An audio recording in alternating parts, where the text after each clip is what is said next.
बोलिए प्रेम से श्री सद्गुरु महाराज की जय। श्री सद्गुरु महाराज की जय।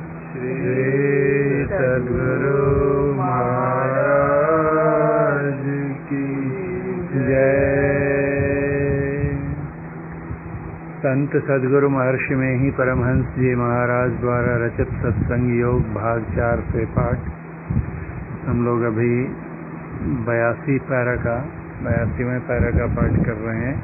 कल देखा था हमने कि गुरु जो हमारे इतने बड़े उपकारक होते हैं जितना कि पूरे सृष्टि में और कोई नहीं हो सकता है, जिनकी कृपा के बिना हम कभी मोक्ष को प्राप्त नहीं कर सकते। ऐसे गुरु में श्रद्धा रखनी, उनकी सेवा करनी, उनके आदेश को सिरोधार्य करके जीवन में चलना, नम्रता पूर्वक उनके साथ रहना, ये हम सबका कर्तव्य बनता है। चरणदास जी का कल हमने पद्य भी सुना था जिसमें वो कहते हैं कि अपने मन में सदा गुरु के चरणों को बसा कर रखिए और अपने शरीर को उनकी सेवा में लगाइए। और जाने पर अगर वो नाराज भी हों, झिड़क भी दें, एक बार नहीं लाख बार भी झिड़कें, तो उनसे मुख मत मोड़िए। समूचे दुनिया से अपनी आसक्ति को, नेह को तोड़कर और गुरु में लगा कर रखें। इसके आगे और बाबा देवी साहब ने भी घट रामायण में छपाया है, यह राह मंजिल इश्क है पर पहुंचना मुश्किल नहीं, मुश्किल कुशा है रोबरू जिसने तुझे पंजा दिया। अर्थात यह राह, मार्ग और मंजिल, गंतव्य स्थान इश्क है, प्रेम है। मार्ग भी प्रेम है और मंजिल भी प्रेम है। अर्थात जिस मंजिल तक पहुंचना है वहां तक जो राह जाती है वो राह भी प्रेम की ही राह है। यदि हमारे अंदर प्रेम होगा गुरु के प्रति, ईश्वर के प्रति, तभी हम उस प्रेम रूपी गुरु को, परमात्मा रूपी मंजिल को प्राप्त कर सकेंगे। इसलिए राह भी इश्क है, प्रेम है और मंजिल भी प्रेम है। यह राह और मंजिल इश्क है पर पहुंचना कठिन नहीं है। मुश्किल कुशा, मुश्किल को दूर भगाने वाला, ट्रबल शूटर, कठिनाई को मारने वाला व दूर करने वाला रोबरू अर्थात सामने है। रोबरू को रूबरू भी बोलते हैं। वो हमारे रूबरू है, बिल्कुल सामने है, अर्थात दूर नहीं है। इसलिए हमें भय नहीं करना चाहिए। इस मार्ग पर चलने में जरा भी भयभीत, आतंकित नहीं होना चाहिए, चिंतित नहीं होना चाहिए, क्योंकि सारी चिंताओं को, कठिनाइयों को दूर भगाने वाले गुरु सदैव हमारे साथ रहते हैं उस अध्यात्म पथ पर। यह राह और मंजिल इश्क है पर पहुंचना कठिन नहीं है, मुश्किल कुशा रोबरू सामने वह है जिसने तुझे पंजा अर्थात भेद, रहस्य व आज्ञा दिया है। यद्यपि संत महात्मा गण समदर्शी कहे जाते हैं, तथापि जैसे वर्षा का जल सब स्थानों पर एक तरह बरस जाने पर भी गहरे गड्ढे में ही विशेष जमा होकर टिका रहता है, वैसे ही संत महात्मा गण की कृपा वृष्टि भी सब पर एक तरह की होती है, परंतु उनके विशेष सेवक रूप गहरे गड्ढे की ओर वह वेग से प्रवाहित होकर उसी में अधिक ठहरती है। कहेंगे जैसे वृष्टि एक स्थान में हो रही है तो सब जगह समान रूप से बारिश की बूंदें गिरती हैं, लेकिन कोई औंधा ऊंची चीज है तो उस पर से ढरक जाती है, भाग जाती है, वहाँ टिकती नहीं है। और वहीं कोई गड्ढा हो वहाँ पर, और नीचे हो, नीचे की तरफ हो गड्ढा हो, तो वहाँ पर सब तरफ से भाग भाग के जल और वहाँ जमा हो जाता है। तो नीचे हो और गड्ढा हो मतलब कि जिसने अपने अहंकार को समाप्त करके पूर्ण समर्पण भाव से, विनम्रता से गुरु की सेवा करता है, वो उस गड्ढे के समान ही होता है। अन्यथा गुरु की कृपा तो सब पर समान रूप से बरसती है, लेकिन लोग कहते हैं कि गुरु हम पर कृपा नहीं करते। गुरु तो कृपा करते ही हैं, हम हम अपने को औंधा घड़ा बना कर रखे रहते हैं, उल्टा घड़ा जिस पे पानी गिरता है लेकिन उसमें जमा नहीं हो पाता है। जमा कहाँ होता है? तो कहते हैं ऐसे सेवकों पर जो कि समर्पित होते हैं, विनम्र होते हैं, निश्चल होते हैं, वो उस गहरे गड्ढे के समान होते हैं जिधर वेगवती होकर गुरु की कृपा बहती है और वहीं जाकर टिक जाती है। संत महात्मा गण तो स्वयं सब पर सम रूप से अपनी कृपा वृष्टि करते ही हैं, पर उनके सेवक अपनी सेवा से अपने को उनका कृपा पात्र बना उनकी विशेष कृपा अपनी ओर खींच लेंगे। इसमें आश्चर्य ही क्या। गुरु महाराज की भी सेवा की थी ना, इतनी सेवा की कि उनका नाम ही संत से भी रख दिया और कहा भी था कि मेरी सेवा ही आपकी तपस्या है। तो क्यों नहीं कृपा होगी? हुई कृपा। संसार ने देखा, एक तो देने वाले के दान की न परवाह करता है और न वह उसे लेने का पात्र ही ठीक है, दूसरा इसकी बहुत परवाह करता है और अत्यंत यत्न से अपने को उस दान के लेने का पात्र बनाता है। कहते हैं एक कैसा होता है कि उनके दान को लेने की उसको परवाह ही नहीं है, उसको फिक्र ही नहीं है कि गुरु की कृपा बटोरी जाए, गुरु की कृपा के बिना हमारा काम नहीं बन सकता है। इस तरह की जब भावना ही नहीं रहेगी, हम ये इसका विश्वास ही नहीं रखेंगे कि गुरु की कृपा के बिना हमारा काम नहीं बनेगा, तो क्या परवाह करेंगे कृपा पाने की।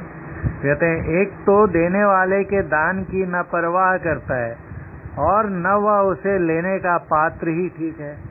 विनम्रता नहीं है, समर्पण नहीं है, कहीं न कहीं मन में अहम भरा हुआ है, तो वो पात्र नहीं है, वहाँ पर उनकी कृपा रूपी जल टिकेगा नहीं। दूसरा वहीं इसके विपरीत दूसरा क्या है, इसकी बहुत परवाह करता है, उसको बहुत चिंता है कि किस तरह से गुरु की कृपा मिले, नहीं मिलेगी तो कैसे काम बनेगा मेरा, मुझे जल्दी से जल्दी उस मंजिल पर पहुंचना है। अत्यंत प्रेम है उसका, तो क्या करता है, बहुत परवाह करता है और अत्यंत यत्न से सेवा करके विनम्रता पूर्वक अपने को उस दान के लेने का पात्र बनाता है। पात्र का अर्थ यहाँ पर योग्य भी हुआ और पात्र का अर्थ बर्तन भी हुआ जिसमें समा सके। सूचे भाड़े साथ समावे, अपने को पवित्र बनाना होगा, निश्चल विनम्र बनाना पड़ेगा। तब पहले से दूसरे को अर्थात जो बहुत परवाह करता है और अत्यंत यत्न से अपने को उसका पात्र भी बनाता है, तब पहले से दूसरे को विशेष लाभ क्यों न होगा। संत महात्माओं की वाणियों में गुरु सेवा की विधि का यही रहस्य है, ऐसा जानने में आता है। ऐसा जब दिखता है कि किसी पर ज्यादा कृपा हो रही है गुरु की और किसी पर कम हो रही है, तो इस रहस्य को, इस सिद्धांत की ओर हमें अपना ध्यान देना चाहिए। पैरा 83, किसी से कोई विद्या सीखने वाले को सिखलाने वाले से नम्रता से रहने का तथा उनकी प्रेम सहित कुछ सेवा करने का ख्याल हृदय में स्वाभाविक ही उदय होता है। इसलिए गुरु भक्ति स्वाभाविक है। कोई भी, यहाँ तक कि दुनियावी शिक्षा भी देने वाले हैं, हमारे टीचर भी पढ़ाते हैं और उनसे हमको ज्ञान मिलता है और बहुत अच्छे से पढ़ाते हैं, तो हमारे मन में उनके प्रति प्रेम उपजता है कि नहीं, आदर का भाव आता है कि नहीं। मन होता है ना, अगर वो छोटा कोई काम बताएं तो हम दौड़ के करते हैं, इतना अच्छा पढ़ाते हैं, इनका काम, इन्होंने मुझे काम बताया, तो अपने को गर्व अनुभव होता है कि मुझे बुलाकर इन्होंने काम बताया। तो जब सांसारिक विद्या में भी हमारा ये भाव रहता है, यहाँ तो परमार्थिक कार्य है, इससे बड़ा कोई उद्देश्य नहीं हो सकता है, इससे बड़ी कोई मंजिल नहीं हो सकती है, तो वहाँ पर जो ऐसी विद्या सिखलाए जिससे हमारा परम कल्याण होता है, तो ऐसे सिखलाने वाले के प्रति सीखने वाले को नम्रता से रहने का भाव आए या प्रेम सहित उनकी सेवा करने का कोई विचार उसके हृदय में उपजे, तो ये स्वाभाविक ही है। इसलिए गुरु भक्ति स्वाभाविक है। कहते हैं गुरु महाराज, किसी से कोई विद्या सीखने वाले को सिखलाने वाले से नम्रता से रहने का तथा उनकी प्रेम सहित कुछ सेवा करने का ख्याल हृदय में स्वाभाविक ही उदय होता है। इसलिए गुरु भक्ति स्वाभाविक है, इसके लिए प्रयास नहीं करना होता है, अपने आप हो जाता है, स्वभाव है। गुरु भक्ति के विरोध में कुछ कहना फजूल है, बेकार है। निस्संदेह अयोग्य गुरु की भक्ति को बुद्धिमान आप त्यागेंगे और दूसरे से भी इसका त्याग कराने की कोशिश करेंगे। कल कोई दिन कि अगर पता चले कि वो अयोग्य हैं गुरु, उनमें कुछ कमी है, तो न सिर्फ हम त्यागें बल्कि दूसरों को भी बतला दें। जबरदस्ती नहीं करनी है, दूसरों को बतला देना है कि देखो ऐसा ऐसा है, इसके बाद उनकी मर्जी, वो त्यागें ना त्यागें। गुरु भक्ति के विरोध में कुछ कहना फजूल है। निस्संदेह अयोग्य गुरु की भक्ति को बुद्धिमान आप त्यागेंगे और दूसरे से भी इसका त्याग कराने की कोशिश करेंगे, यह भी स्वाभाविक ही है। पैरा 84। सत्संग, सदाचार, गुरु की सेवा और ध्यानाभ्यास। साधकों को इन चारों चीजों की अत्यंत आवश्यकता है। अच्छा संग करना, सत्संग करेंगे तभी तो ऐसे विचार सुनने में आएंगे। भक्ति क्यों की जाए, ईश्वर कहाँ है, किस प्रकार उनको प्राप्त किया जा सकता है, किस प्रकार प्राप्त नहीं किया जा सकता है, क्यों उनको प्राप्त करना आवश्यक है ना? कौन प्राप्त कर सकता है, ये सारी बातों की चर्चा कहाँ पर होती है? सत्संग में। सत्संग में जाएंगे, ऐसी चर्चाएं सुनेंगे तो स्वाभाविक ही हमारे मन में उधर वैसा करने की, उधर जाने की प्रेरणा उत्पन्न होगी। इसलिए सत्संग पहली आवश्यकता है। सुनेंगे ही नहीं तो करेंगे क्या, सीखेंगे क्या? सत्संग और सदाचार, गुरु की सेवा और ध्यानाभ्यास, तीनों चीजें हो गई। लेकिन चौथी अंत में, अगर ध्यानाभ्यास नहीं करेंगे तो सब करने के बाद भी वो लाभ नहीं होगा, विशेष लाभ नहीं होगा।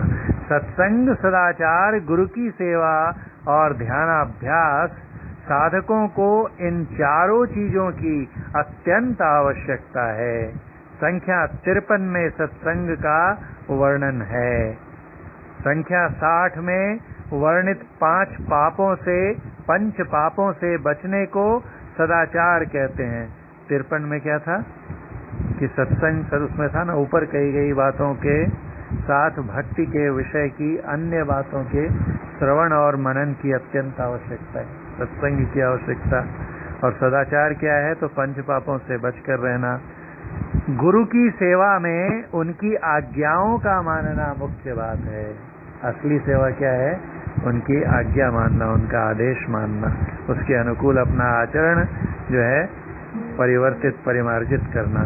गुरु की सेवा में उनकी आज्ञाओं का मानना मुख्य बात है। और ध्यानाभ्यास के बारे में संख्या 54, 55, 56, 57 और 59 में लिखा जा चुका है। संत मत में उपर्युक्त चारों चीजों के ग्रहण करने का अत्यंत आग्रह है। ये चारों हम पकड़ेंगे तभी जो है मंजिल की तरफ तेजी से बढ़ेंगे, सरलता पूर्वक बढ़ेंगे। इन चारों में मुख्यतः गुरु सेवा की है, जिसके सहारे उपर्युक्त बची हुई तीनों चीजें प्राप्त हो जाती हैं।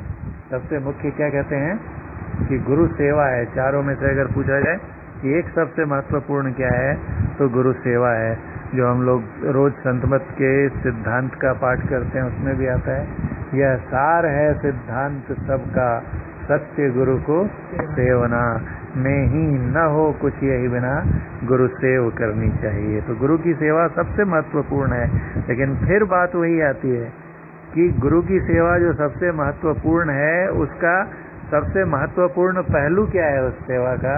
कि उनकी आज्ञा को मानना।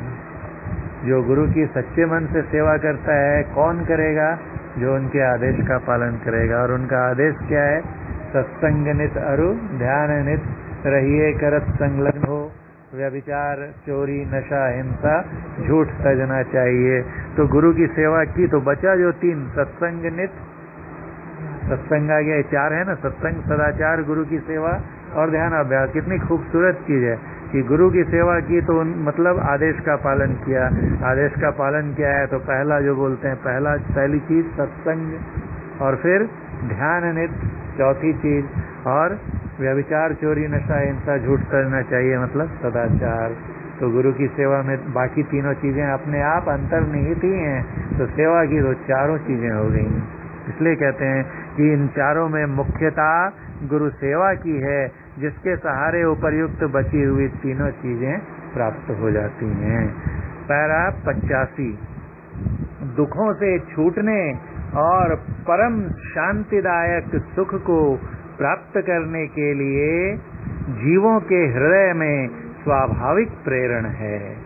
हर जीव जो है क्या चाहता है? स्वाभाविक प्रेरणा होती है उसके मन में, क्या कि मेरे जीवन में कभी दुख ना आए, क्लेश ना आए, मुश्किलें ना आए, और मैं कुछ ऐसा करूं जिससे मुझे और मेरे इर्द गिर्द जो रहते हैं उनको शांति मिले, सुख मिले।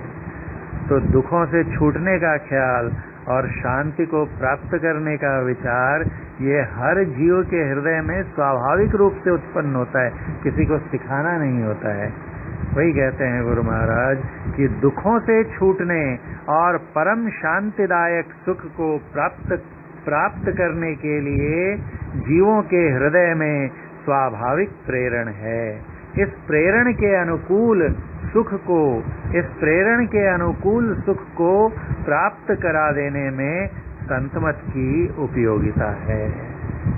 संतमत क्यों हमारे लिए उपादेय है? क्यों संतमत को हम माने? क्यों संतमत के बताए मार्ग पर चलें? क्योंकि इससे वो मिलेगा जो हम स्वाभाविक रूप से अहर्निश ढूंढते रहते हैं। शांति प्राप्त करने का प्रेरण मनुष्यों के हृदय में स्वाभाविक ही है ना? प्राचीन काल से ऋषियों ने इसी प्रेरण से प्रेरित होकर इसकी पूरी खोज की और इसकी प्राप्ति के विचारों को उपनिषदों में वर्णन किया, और इन्हीं विचारों से मिलते हुए विचारों को कबीर साहब और गुरु नानक साहब आदि संतों ने भारतीय और पंजाबी आदि भाषाओं में सर्वसाधारण के उपकारार्थ वर्णन किया। इन विचारों को ही, किन विचारों को? शांति प्राप्त करा देने के विचारों को ही संत मत कहते हैं। इसलिए कहते हैं कि इस प्रेरण के, किस प्रेरण के? तो दुखों से छूटने और शांति को प्राप्त करने का प्रेरण, इसके अनुकूल सुख को प्राप्त करा देने में संतमत की उपादेयता है। इसलिए गुरु महाराज ने ये सब चीजें संतमत की परिभाषा में लिख दी और हमें रोज उसका पाठ करने को कहते हैं, ताकि ये बात हमारे ध्यान में रहे। इसके आगे का पाठ अब रविवार को करेंगे। बोलिए प्रेम से श्री सद्गुरु महाराज की जय। आरती।